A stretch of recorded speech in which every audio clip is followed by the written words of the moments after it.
来看这新竹台湾的合兴车头呢，用过是用来载红门头的原料。伫6当前，这新竹县府呢，甲租来征收了后，正做是观光的地点。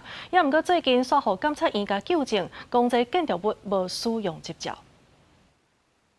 原底应该是游客来佚佗的所在，即马煞拢空空无人，代替新竹县内湾线合兴车头，过去主要是用来载红门头原料的车站。尾仔经过整理，变做当地观光景点。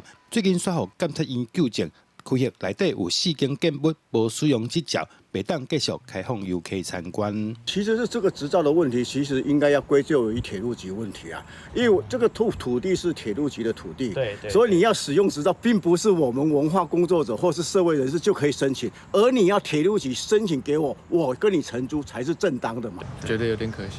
怎么说？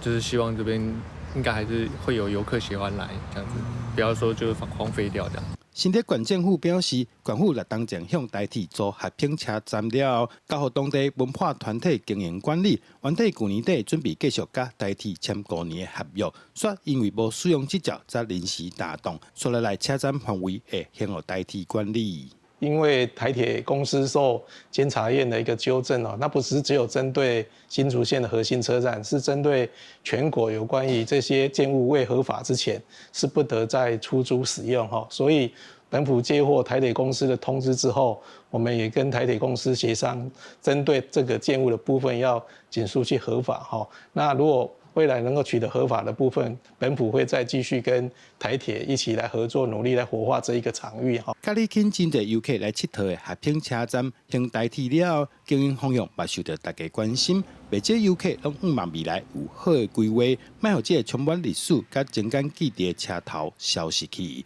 记者刘君豪，新竹报道。